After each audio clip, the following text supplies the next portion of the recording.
Cena 1. Cena 1. Queria saber de você, Priscila, como você conheceu o MIS? O MIS surgiu na minha vida em 2006. Estava no primeiro ano de graduação na USP, mas retornava aqui todo final de semana e eu tinha uma necessidade de encontrar um espaço onde eu pudesse conhecer mais sobre cinema, um cineclube, que tivesse um clima mais informal, onde eu pudesse ver filmes de qualidade, com um trabalho mais artístico, e também houvesse debate, troca de ideias, de experiências. E nessa busca por instituições culturais na cidade de Campinas, que já são poucas, eu encontrei o MIS. Eu participo bastante no museu com a curadoria de mostras. Eu participo da curadoria e organização da mostra Semana do Diretor desde 2007, que já virou uma tradição no Museu da Imagem do Som de Campinas. Ela chegou a gerar, inclusive, seus filhotes, pessoas que, inspirados na mostra Semana do Diretor, fazem suas próprias mostras de um diretor específico. Então, qual que é a meta da Semana do Diretor? Ficar uma semana inteira exibindo filmes de um único diretor, para que a gente possa fazer um estudo sobre um mestre do cinema, que marcou a história do cinema. A gente vai estudar o estilo, a história, a cinematografia desse diretor ao longo de uma semana, com a exibição dos seus filmes mais relevantes e também com textos, depoimentos, seja do próprio diretor ou de pessoas que trabalharam com esse diretor, seja um mestre do cinema internacional ou nacional. Eu também faço mostras relacionadas à literatura. Por exemplo, já tive mostras sobre Edgar Allan Poe, Franz Kafka, literatura alemã, justamente para usar o cinema como forma de incentivo à leitura. Então teve debate super joia sobre isso aqui no museu. Agora o Ricardo Pereira está dando continuidade com o ciclo Literatura e Cinema, que também está super rico culturalmente, né? Que cumpre uma função muito importante de incentivo à leitura e conhecimento sobre grandes obras literárias. Olha, o MIS marcou muito a minha vida no sentido que ele me incentivou mais a estudar a história do cinema. No primeiro ano que eu comecei a frequentar o MIS, eu já fiz um curso de História do Cinema com Afonso Machado, sobre as vanguardas cinematográficas. Então, conforme ia sendo exibido filmes aqui, eu também ia atrás de informações sobre cinema. Eu tive um periódico de cinema chamado Negativo Online, que era um periódico virtual que marcou um pouquinho a história do cinema em Campinas, porque a gente divulgava muitos textos de pessoas chaves do cinema em Campinas e também textos nossos, que nos obrigou a estudar cinema.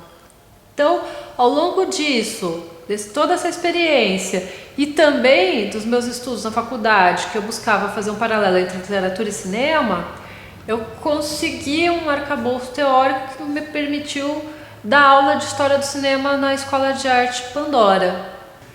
Tanto antes como agora, como no futuro, eu vejo o museu cumprindo a mesma função, um espaço que possibilita a população que frequenta o centro da cidade de ter acesso a informações como cinema, fotografia, música, que normalmente são artes que quem quer estudar tem que ter um dinheiro para pagar cursos que normalmente são caros, acesso a material que é caro. O museu democratiza essa informação, o acesso e o incentivo à pesquisa e ao estudo na área de cinema. Então, tanto no passado, lá para 2006, quando eu comecei a frequentar, como agora, como no futuro, então o museu cumpre um papel muito importante como um espaço de resistência cultural, que possibilita a democratização do acesso à informação. Se você fosse fazer um filme sobre o museu, sobre as pessoas que frequentam o museu, como esse filme seria? Boa pergunta. Eu acho que esse filme teria muitos sons, né?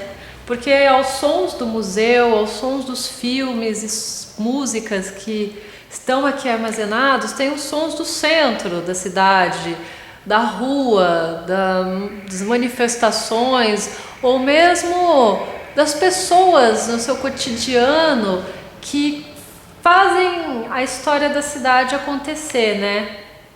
Que justamente é isso que o museu faz aqui no centro da cidade, né? Essa interação com o centro. Seria com certeza um filme rico em sons. Legal. Eu acho que é isso. Agora voltando àquela história da Semana Tarkovsky, né, da cena. Você lembra aquela cena da xícara, do espelho, né? Onde está a poesia daquela cena, Priscila? A beleza daquela cena? Fala um pouquinho pra gente dessa cena. Essa cena tem uma poesia incrível a partir... Tá, volta tudo, corta. Essa cena ela tem um potencial lírico. Como todo o filme do Tarkovsky, né, O Espelho, é um filme bem lírico por romper com uma linearidade lógica e apelar para uma questão relacionada à lógica do pensamento, segundo o próprio diretor. Essa cena em especial me chama a atenção justamente pela delicadeza dela. Ele teve um cuidado de filmar uma mancha úmida de uma xícara de chá que esteve presente em cima daquela mesa e não está mais. Então a mancha, a umidade que vai evaporando delicadamente, captada pela câmera, ao meu ver, alude a uma presença ausente, a presença de alguém que estava lá e já não está mais, e essa presença esvanece delicadamente na história da pessoa que está vivenciando aquilo, do narrador do filme. Então tem toda essa questão do cheiro, do gosto e da memória, da subjetividade da memória, que você já vê, por exemplo, numa obra como Em Busca do Tempo Perdido, do Proust. É como o cinema incorpora essa questão da memória, da subjetividade do tempo, construída cinematograficamente com lirismo.